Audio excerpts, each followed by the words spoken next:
Ассаламу алейкум, құрметті ағайын. Бүгінгі атқан таңның шуағын көрсеткен Аллах Тағалаға мақтаулар болсын. Қане сауап жинайық. Қазақстан мұсылмандар діни басқармасының ел үлесі пәтерге жобасы атынан бүгін тағы бір отбасыға қуаныш сыйлағалы отырмыз. Бүгінгі отбасы 355-ші баспанаға ие болып отыр. Аллах Тағала құтты шаңырақ қылсын. Аллах Тағала баршамыздың ниет тілектерімізді қабыл етсін. Осы отбасыға, осы мұқтаж отбасыға пәтер алуына атсалысқан барша азаматтар мен азаматшаларға Алла разы болсын.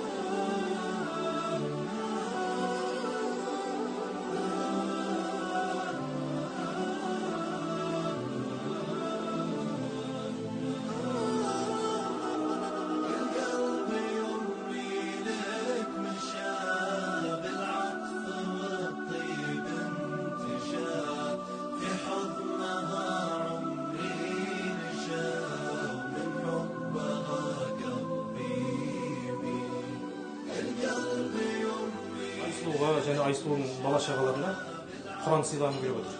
Сол Құранға қолдарыңыз жетсе, барлық нәрсеге қолдарыңыз жетеді. Алла берсе. Айсұлу ханым.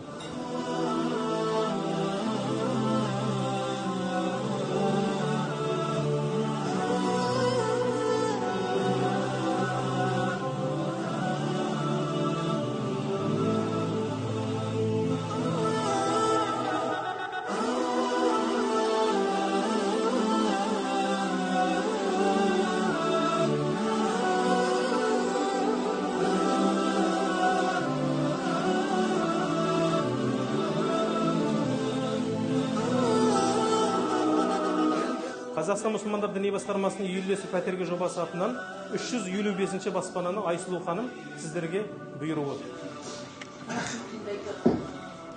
Алла разы болсын халқым. Баршамыз Алла разы болсын. Алла разы болсын. Барша мұсылмандарға Алла разы болсын, осылай атсалысып жатқан. Баршаңызды осындай қайырымдылық істе, игі басында жақсылықта жарық қошақтар болсын. Алла баршаңызға разы болсын. Бәтейлі болып жатыр. Көптен рахметін айтамын.